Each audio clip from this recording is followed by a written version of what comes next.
কাফেরকে যদি কাফের বলেন, কাফের কি হবে? রেগে যাবে, খারাপ লাগবে, কষ্ট লাগবে। আর হক কথা শোনার পরে যদি কারোর কলিজা ছিদ্র হয়ে যায়, তার কাছে নত স্বীকার করার আমার বিন্দু মাত্র প্রয়োজন নাই। সম্মানিত ভাইরা, সম্মানিত বন্ধুগণ, তাহলে প্রশংসা আদায় হবে কার? একটু জোরে বলেন আল্লাহু আকবার, একটু জোরে বলেন আলহামদুলিল্লাহ।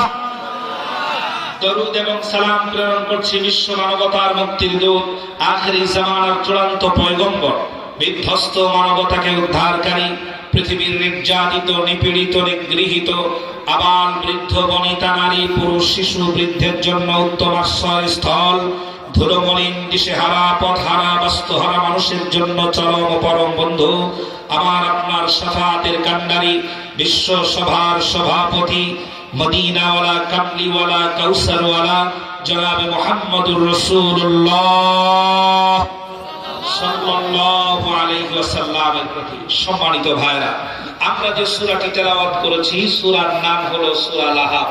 নাম কি? এই সূরা কাদের মুখস্থ আছে? তাব্বাত ইয়াদা আবি লাহাবি ওয়া তাব। আপনাদের মুখস্থ আছে সবার? মাশাআল্লাহ। আল্লাহ আপনাদের সম্মান যেন বাড়িয়ে দেন, বলেন আমিন। আমরা যে সূরাটি তেলাওয়াত করেছি, সূরার নাম কি? লাহাব। এই সূরাটি নাজিল হয়েছে মক্কা। কোথায়? মক্কা। সূরাটি নাজিল হয়েছে মক্কা। ইসলামের প্রথম যুগে এই সূরাটি আল্লাহ রাব্বুল আলামিন নাজিল করেছেন। সুবহানাল্লাহ পড়ে। আল্লাহর নবীর উপরে যখন নাজিল হলো, শানে নুজুল হিসাবে আমি বুখারী শরীফের 4770 নম্বর হাদিস খানা তেলাওয়াত করেছি। এই সূরার শানে নুজুল হিসাবে সর্বাগ্রে এই হাদিস খানা বর্ণনা করা হয়েছে। আল্লাহ নবীর উপরে যখন নাজিল হলো, ওয়া আনদির আশিরাতাকাল আকরাবিন, ওগো নবী, আপনি যে কালিমার দাওয়াত দিচ্ছেন, এই কালিমার দাওয়াতটা শুধুমাত্র সাধারণ মানুষের মধ্যে দিলেই হবে না, এটা দাওয়াত দিতে হবে আত্মীয় স্বজন, পরিবার পরিজন, চাচা ভাতিজা, আপনজন যারা আছে তাদেরকে ডেকে এই কালিমার দাওয়াত দিয়ে দিতে হবে। আল্লাহ নবী যেই বংশে জন্মগ্রহণ করেছেন, ওই বংশের সকল লোকদেরকে ডেকে একত্রিত করে দাওয়াত দেওয়ার কথা চিন্তা ভাবনা করলেন। সাইয়্যিদুন নবী সাল্লাল্লাহু আলাইহি ওয়াসাল্লাম আলা সাফা, আল্লাহ নবী সাফা পাহাড়ের উপরে উঠে দাঁড়ালেন।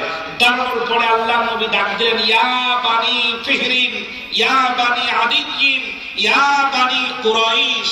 আল্লাহ পাকের নবী জনাবে মুহাম্মদুর রাসূলুল্লাহ সাল্লাল্লাহু আলাইহি ওয়াসাল্লাম এক এক করে বংশের নাম ধরে ধরে, কওমের নাম ধরে ধরে ডাক দিতে থাকলেন। ফজর হয়ে গেল, নবীজি সাল্লাল্লাহু আলাইহি ওয়াসাল্লাম ডাক দিচ্ছেন এভাবে, ইয়া বানি ফিহরিন, ও বনি ফিহরের লোকেরা শুনে যাও, ইয়া বানি কুরাইশ, ও বনি কুরাইশের লোকেরা শুনে যাও, ইয়া বানি আদিয়িন, ইয়া বানি আদিয়িন, ইয়া বানি ফিহরিন। আল্লাহ নবী ডাক দিলেন। বর্তমান সময় যদি হতো, আল্লাহ নবীর ডাকটা এমন পাল্টে যেত, এমন হতো, ও মোল্লা বংশের লোকেরা শুনে যাও, বিএনপির ভাইরা শুনে যাও, আওয়ামী লীগের ভাইরা শুনে যাও, তাবলীগের ভাইরা শুনে যাও, ও জামাত ইসলামীর বন্ধুরা শুনে যাও, বাংলাদেশের যত মানুষ আছো সব শুনে যাও। আল্লাহ নবীর ডাক শোনার সাথে সাথে সব মানুষেরা দৌড়াতে লাগলো সাফা পাহাড়ের দিকে। যারা যেতে পারলো না, আরসালা রাসূলা লিয়ানদুরা মা হুয়া, তারা তাদের পক্ষ থেকে প্রতিনিধি পাঠিয়ে দিয়ে বলল, তোমরা যাও, গিয়ে তোমরা দেখবা এত সকালে মুহাম্মদ আমাদেরকে ডাকে কেন, আমি যেতে পারলাম না, আমার পক্ষ থেকে তোমরা যাই ঘটনা ভালো করে অবলোকন করবে, আমার কাছে এসে ঘটনা বর্ণনা করবে।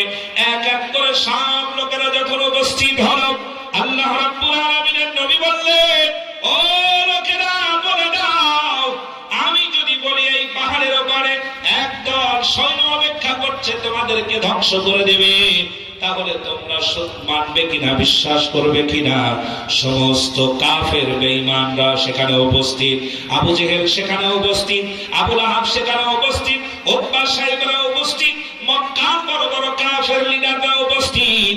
আল্লাহ নবী যখন কথা বললেন, তখন সমস্ত কাফেররা এক বাক্যে স্বীকার করলো, ক্বালু নাআম, হ্যাঁ অবশ্যই বিশ্বাস করি, কারণ আমরা জানি তুমি জীবনেও কোনোদিন মিথ্যা কথা বলো নাই।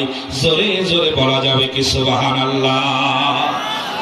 কাফেররা সাক্ষী দিয়ে বলল, মুহাম্মদ বিশ্বাস করি এই জন্য তুমি জীবনেও কোনোদিন মিথ্যা বলো নাই, তোমার কাছ থেকে আমরা কোনো মিথ্যা প্রতিশ্রুতি কখনো পাই নাই।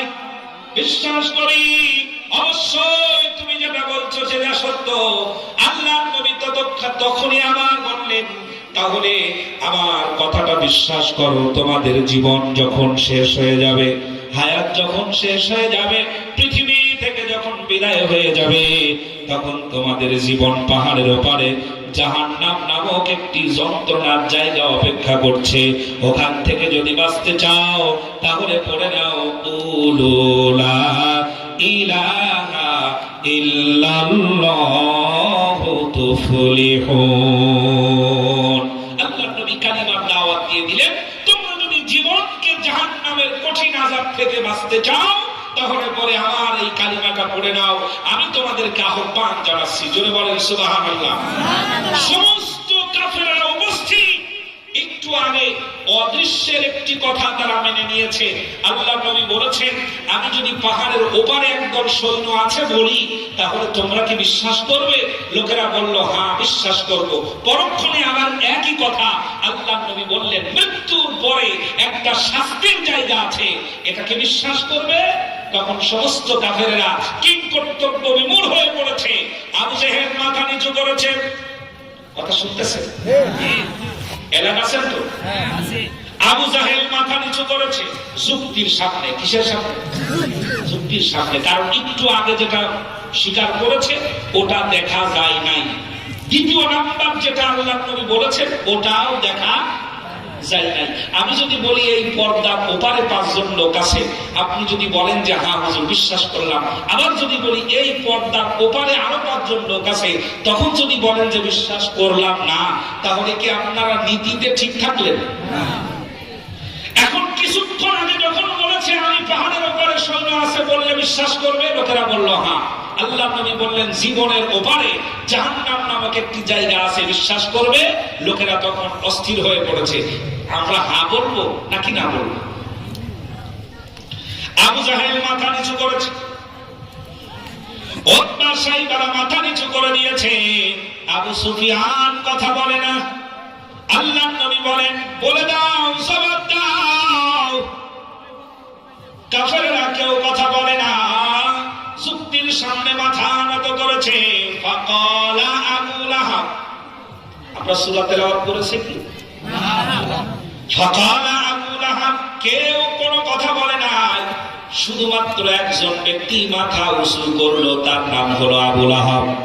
মাথা উঁচু করে বলছে, ফাকালা আবু লাহাব তাব্বালাকা সাইরুল ইয়াউম। আল্লাহ নবীর দিকে আঙ্গুল তুলে ইশারা করে আল্লাহ রাসূলকে দেখায়া দেখায়া বলল, তাব্বালাকা সাইরুল ইয়াউম আলিহাদা জামাতানা। মুহাম্মদ, তোমার প্রত্যেকটি দিন যেন ধ্বংস হয়ে যায়, তুমিও যেন ধ্বংস হয়ে যাও, এই জন্যই কি তুমি আমাদেরকে একত্রিত করেছো?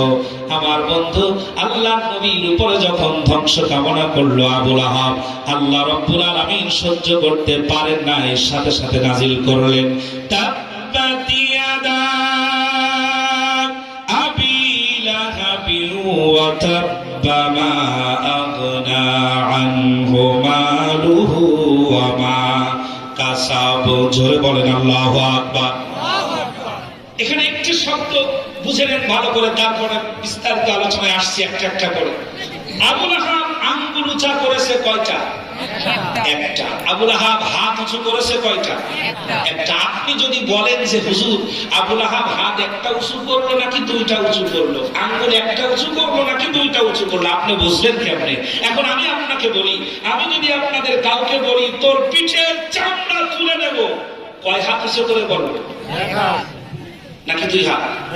আমি যদি 2 হাত দিয়ে বলি তোর পিঠের চামড়া তুলে নেব, তাহলে পরে বলবে যে লোকটা কমেডি করতেছে নাকি, জোর হবে না, বেশি একটা কি হবে না, পাওয়ার হবে না। আর যদি বলে তোর দেখে নেব, তাহলে এর একটা পাওয়ার আছে না নাই? আবু লাহাব হাত উঁচু করেছে, একটা আঙ্গুল উঁচু করে বলছে তাব্বালাকা সাইরাল ইয়াউম, তুমি ধ্বংস হও। আর আল্লাহ রাব্বুল আলামিন নাযিল করলেন তাব্বাত ইয়াদা আবি লাহাবিন ওয়া তাব।